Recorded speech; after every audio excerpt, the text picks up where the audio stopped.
Emily and Taylor. It's Thursday, my day to make a video, and Tuesday, Emily, you told me to, or at least you asked me to find and share with you things that I had read and that I found meaningful.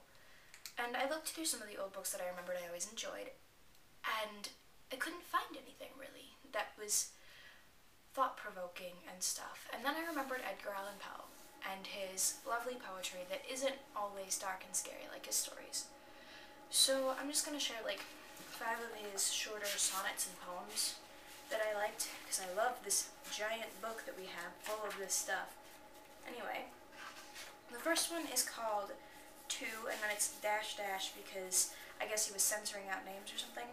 But it goes, "Not long ago, the writer of these lines, in the mad pride of intellectuality, maintained the power of words, denied that ever a thought arose within the human brain beyond the utterance of the human tongue. And now, as if in mockery of that boast, 2 words, 2 foreign soft syllables, Italian tones, made only to be murmured by angels dreaming in the moonlit dew that hangs like chains of pearl on Hermon Hill, have stirred from out the abysses of his heart, unthought-like thoughts that are the souls of thought, richer, far wilder, far diviner visions than even the seraph harper Israfel, who has the sweetest voice of all God's creatures, could hope to utter. And I, my spells are broken. The pen falls powerless from my shivering hand. With thy dear name as text, though bidden by thee, I cannot write. I cannot speak or think. Alas, I cannot feel, for 'tis not feeling, this standing motionless upon the golden threshold of the wide-open gate of dreams, gazing, entranced adown the gorgeous vista, and thrilling as I see, upon the right, upon the left, and all the way along, amid unpurpled vapors, far away, to where the prospect terminates, thee only." See, I always just loved his poems. I don't know why. Now we have an enigma. "Seldom we find," says Solomon Don Dunce, "half an idea in the profoundest sonnet. Through all the flimsy things we see at once, as easily as through a Naples bonnet. Trash of all trash, how can a lady don it? Yet heavier far than your Petrarchan stuff, owl downy nonsense that the faintest puff twirls into trunk paper the while you con it. And veritably, Saul is right enough. The general tuckermanities are errant bubbles, ephemeral and so transparent. But this is, now, you may depend upon it, stable, opaque, immortal, all by dint of the dear names that lie concealed within it." And then I have 2F, and then there's a dash S, and then there's an S as if it's a middle initial, and then O-D. This is one of my favorites, even though I don't have the full title. "Thou wouldst be loved? Then let thy heart from its present pathway part not. Being everything which thou art, be nothing which thou art not. So with the world thy gentle ways, thy grace, thy more than beauty, shall be an endless theme of praise, and love, a simple duty." I don't know,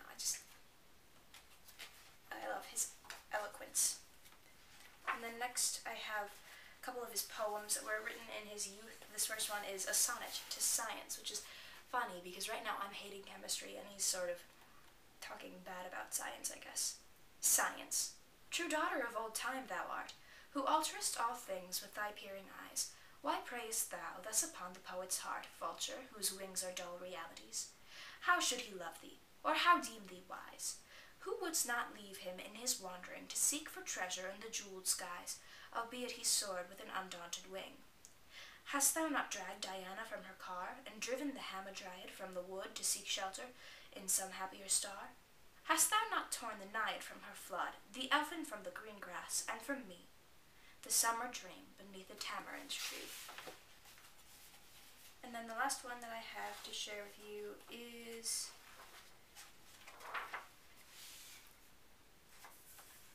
I believe it's "Spirits of the Dead," which it's not really, I guess this one's more of his morbid poems, but I like it a lot.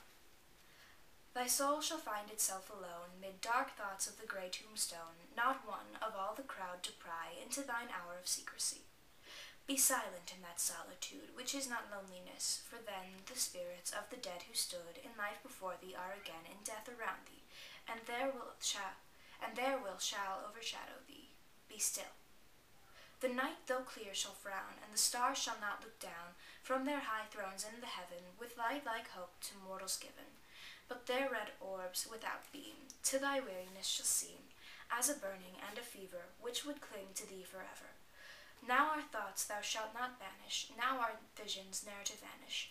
From thy spirit they shall pass no more, like dewdrops from the grass. The breeze, the breath of God is still, and the mist upon the hill. Shadowy, shadowy, yet unbroken, is a symbol and a token, how it hangs upon the trees, a mystery of mysteries. And then, I don't know, someday I'm going to read this cover to cover, this big, complete tales and poems that we've got. I love it. And then, I've been talking about Supernatural for the past couple of videos, I guess. I think I talked about it in Things I Can Do. But, you should watch that show, or at least, by you, I mean, you and Taylor should at least watch the first episode, because, I don't know, it's really good.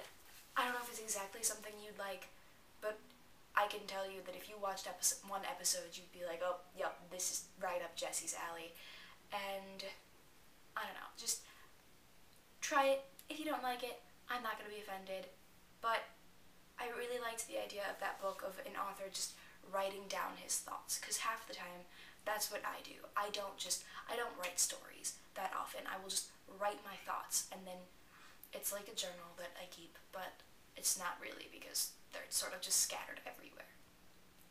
Anyway, I hope you're having a lovely time up at college. I hope your weather is as lovely as it is here. Oh my god, it's like 60-something degrees today. It's great. It's wonderful. And I love you, Emily and Taylor. I look forward to a video, you two on Tuesday again.